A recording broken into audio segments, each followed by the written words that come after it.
കൂടുതൽ വാർത്താ അറിയിപ്പുകൾക്കായി കൊച്ചി വാർത്താ ചാനൽ സബ്സ്ക്രൈബ് ചെയ്യുക. ട്വിസ്റ്റുകൾ കൊണ്ടും സ്ഥാനാർത്ഥിത്വം കൊണ്ടും ശ്രദ്ധിക്കപ്പെട്ട മണ്ഡലമാണ് വടകര.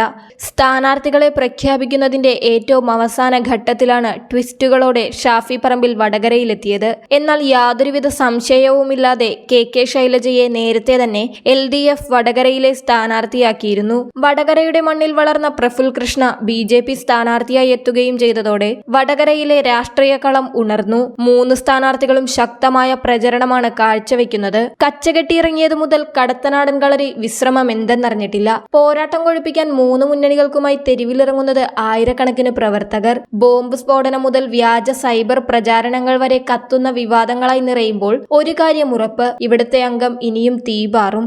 രാജ്യത്തിന്റെ ഭാവി നിർണയിക്കുന്ന തിരഞ്ഞെടുപ്പിൽ ആർക്ക് വോട്ട് ചെയ്യണമെന്നത് വടകരക്കാർക്കറിയാം. ഇത്രയേറെ രാഷ്ട്രീയ ജാഗ്രത കാണിക്കുന്ന സ്ഥലം വേറെയില്ല. എനിക്ക് ആത്മവിശ്വാസമുണ്ടെന്നും ഷാഫി പറയുന്നു. വടകരയുടെ രാഷ്ട്രീയ അവബോധത്തിലേക്ക് ചൂണ്ടയെറിഞ്ഞാണ് ഷാഫി ഹൃദയങ്ങൾ കീഴടക്കുന്നത്. അപ്രതീക്ഷിതമായി വടകരയിൽ സ്ഥാനാർത്ഥിയായതാണ് ഷാഫി. ആവേശപൂർവ്വം ഷാഫിയെ UDF നെഞ്ചേറ്റി. ഷാഫി പോകുന്നിടത്തെല്ലാം അർദ്ധരാത്രി പോലും വലിയ ജനക്കൂട്ടമുണ്ട്. വഴിനീളെ കാത്തിരിക്കുന്നവരെ കണ്ടും കുശലം പറഞ്ഞും കൈമുട്ടിച്ചും സ്നേഹം പങ്കിടുന്ന ഷാഫി പ്രചാരണത്തിൽ ഹൃദ്യമായൊരു ശൈലിയാണ് സ്വീകരിക്കുന്നത്. UDFനും എത്രയോ മുൻപേ വോട്ടർമാരുടെ ഹൃദയത്തിലേക്ക് പറന്നിറങ്ങിയിട്ടുണ്ട് ടീച്ചറമ്മ എന്ന കെ ശൈലജ. ഇപ്പോൾ 3ാം ഘട്ട പര്യടനത്തിലാണ് ശൈലജ. UDFനേക്കാൾ ഏറെ മുന്നിൽ. മണ്ഡലത്തിന്റെ മുക്കിലും മൂലയിലും ഇതിനകമെത്തി. ഓരോ സ്വീകരണ കേന്ദ്രങ്ങളിലും എത്തുന്നത് വലിയ ജനക്കൂട്ടം. അവർക്കിടയിലേക്ക് ചിരിച്ചുകൊണ്ട് കരുതലിന്റെ കരസ്പർശമേകി ടീച്ചറെത്തുമ്പോൾ പരിചിതമായ ആരോ ആണെന്ന തോന്നലാണ് വോട്ടർമാർക്ക്. സ്ഥാനാർത്ഥിയുടെ ഈ വ്യക്തിപ്രഭാവമാണ് LDFന്റെ പ്രതീക്ഷ. യുവമോർച്ച സംസ്ഥാന അധ്യക്ഷൻ, അതിലുപരി നാട്ടുകാരൻ, NDA സ്ഥാനാർത്ഥി CR പ്രഫുൽ കൃഷ്ണൻ വടകര പോരിന്റെ ഭാഗമാകുന്നത് ഈ വിശേഷണങ്ങളുമായാണ്. വടകരയിലെ ആയഞ്ചേരി കടമേരി സ്വദേശിയാണ് പ്രഫുൽ.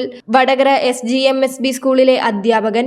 മറ്റു സ്ഥാനാർത്ഥികളെ അപേക്ഷിച്ച് മണ്ഡലത്തിൽ വ്യക്തിബന്ധങ്ങളും കുടുംബ ബന്ധങ്ങളും ധാരാളം. വോട്ട് വിഹിതം കൂട്ടാനല്ല, ജയിക്കാൻ തന്നെയാണെന്ന പ്രഖ്യാപനവുമായാണ് BJP മണ്ഡലത്തിൽ നിറയുന്നത്. ഇതിന് കൂട്ടുപിടിക്കുന്നതാകട്ടെ മോദി സർക്കാരിന്റെ വികസന നേട്ടങ്ങളെ. BJP പിടിക്കുന്ന വോട്ടുകൾ LDFന്റെയും UDFന്റെയും ജയപരാജയങ്ങളെ സ്വാധീനിക്കും. വടകരയിൽ 2012 ശേഷമുള്ള തിരഞ്ഞെടുപ്പിലെല്ലാം TP ചന്ദ്രശേഖരൻ വധം പ്രധാന പ്രചാരണ വിഷയമാണ്. TP കേസിൽ ഹൈക്കോടതി വിധി വന്നതോടെ TP വധം വീണ്ടും ചർച്ചയായെങ്കിലും UDFും RMPIയും കൊളുത്തിയ ആ ചൂണ്ടയിൽ കൊത്താതെ LDF ഒഴിഞ്ഞുമാറി. പക്ഷേ പാനൂരിൽ ബോംബ് നിർമ്മാണത്തിനിടെയുണ്ടായ സ്ഫോടനത്തിൽ CPM പ്രവർത്തകൻ മരിച്ചതോടെ പ്രതിരോധം പാളി. UDF ബോംബ് രാഷ്ട്രീയം പ്രധാന വിഷയമാക്കി. പാർട്ടിക്ക് ബന്ധമില്ലെന്ന് വിശദീകരിച്ച് ഒഴിയുകയാണ് CPM. ഇതിനിടെയാണ് UDF വനിതാ റാലിയിൽ തൊഴിലുറപ്പ് തൊഴിലാളികൾക്കെതിരെ ഉയർന്ന ഒരു മുദ്രാവാക്യം LDF പ്രചാരണായുധമാക്കിയത്. ഈ വിവാദത്തിൽ P ജയരാജന്റെ ഫേസ്ബുക്ക് പോസ്റ്റ് സ്ത്രീവിരുദ്ധമാണെന്ന ആക്ഷേപവുമായി UDFും രംഗത്തെത്തി. ഇതിനിടെ സൈബർ പ്രചാരണത്തിലൂടെ UDF തന്നെ വ്യക്തിഹത്യ ചെയ്യുന്നെന്ന ആരോപണവുമായി LDFും എത്തി. വികാരഭരിതയായി പ്രതികരിച്ച ശൈലജ ആരോപണം UDF സ്ഥാനാർത്ഥി ഷാഫിക്കു നേരെ എയ്തുവിട്ടു. ശൈലജയ്ക്കെതിരെ മോശം പ്രചാരണം നടത്തിയാൽ തനിക്കെന്ത് നേട്ടമെന്നാണ് ഷാഫിയുടെ ചോദ്യം. വടകരയിലെ 35% ന്യൂനപക്ഷ വോട്ടുകൾ നിർണായകമാണ്. ഇത് നേടാൻ CAA ഉൾപ്പെടെയുള്ള വിഷയങ്ങളും പ്രചാരണായുധമാക്കുന്നുണ്ട്. പ്രവാസികളാണ് മണ്ഡലത്തിലെ മറ്റൊരു വോട്ട് ബാങ്ക്. 1.36 ലക്ഷം പുതിയ വോട്ടർമാർ ആർക്കൊപ്പമെന്നതും നിർണായകമാകും.